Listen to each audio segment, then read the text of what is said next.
Did you know that the average American carries a revolving credit balance of over $6,000? This type of debt is crippling. Upstart is a fast and easy way to pay off your debt with a personal loan all online. Whether it's paying off credit cards, consolidating high interest debt, or funding personal expenses, over 500,000 people have used Upstart to get one fixed monthly payment. Unlike other lenders, Upstart considers your income and current employment to find you a smarter rate for your loan. With a 5-minute online rate check, you can see your rate upfront for loans between $1,000 and $50,000. You can receive funds as fast as one business day after accepting your loan. Find out how Upstart can lower your monthly payments today when you go to upstart.com/Chael.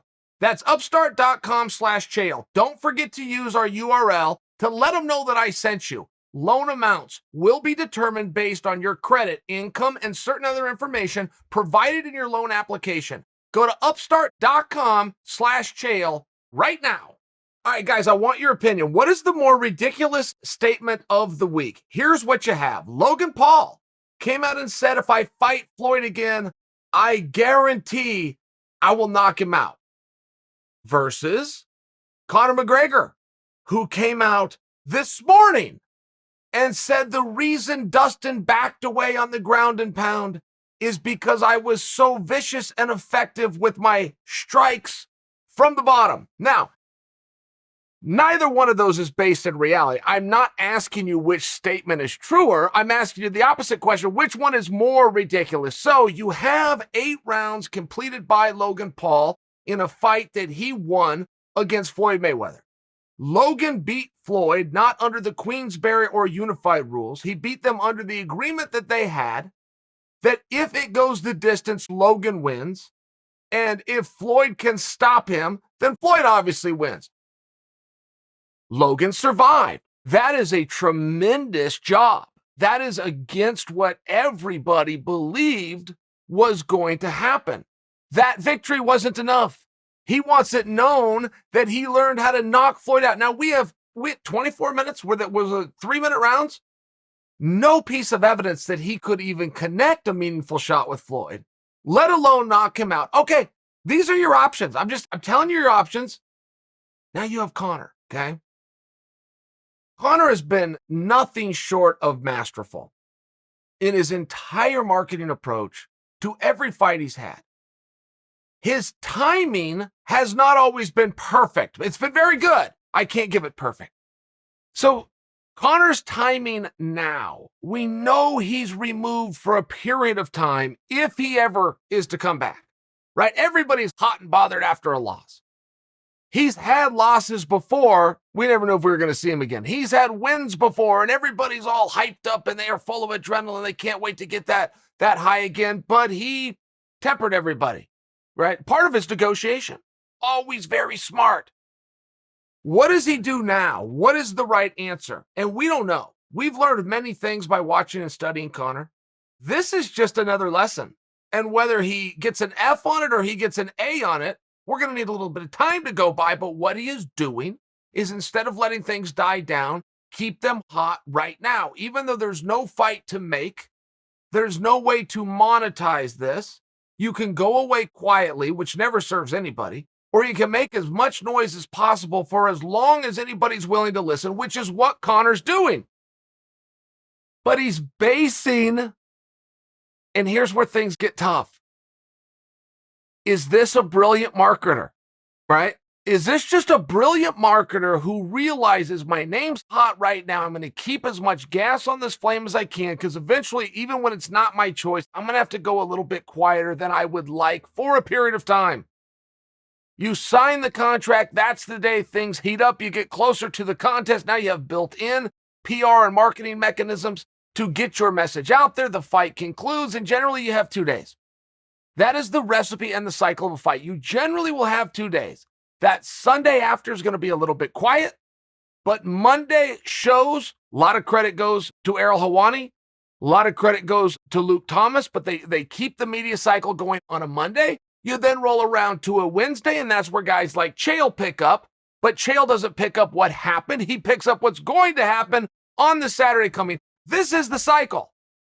If you can find any way to beat that, you've done a better job than anybody else.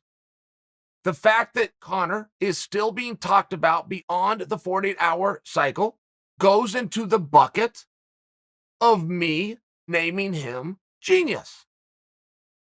The great ones will even confuse the great ones, right? I'm very good at this.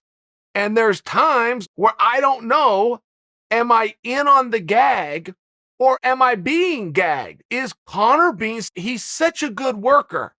He keeps such a poker face. It's so hard to tell. Does he put these things out, such as I was beating Dustin Poirier up for my back, put his phone down and then turn and laugh and giggle with the people in his crew that happen to be in the room? Like Jake Paul, by example. Does he do that, Conor? Or do they got him so hopped up on the hoopies, known as morphine, because of the injury in the leg break that he thinks he was beating Dustin from his back, and that's the only reason we have anything to talk about?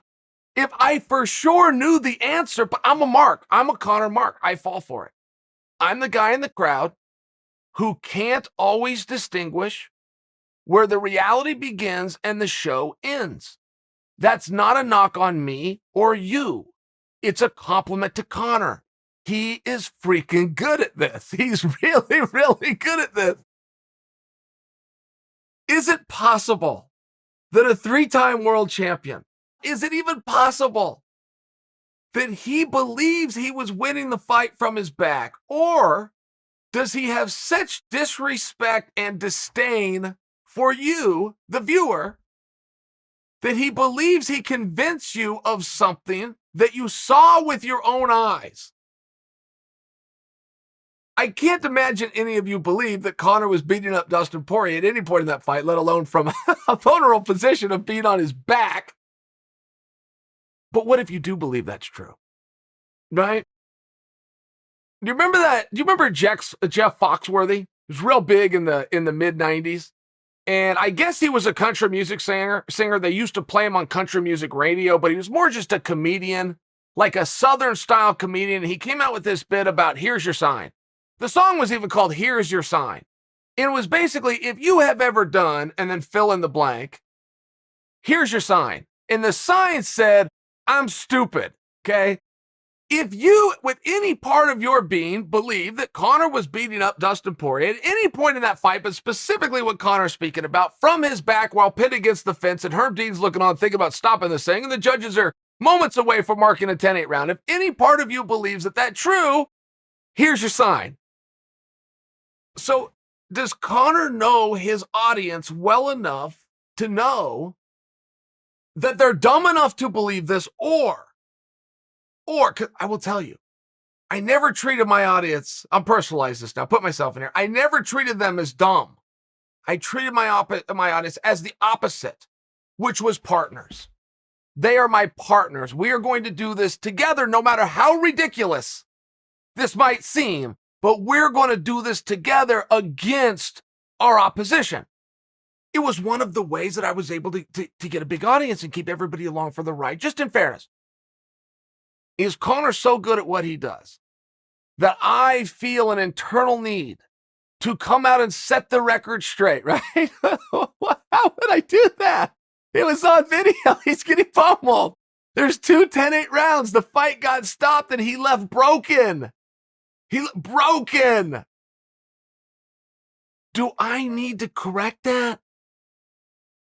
Or am I the very sucker that he's going after? And the same thing goes for Logan.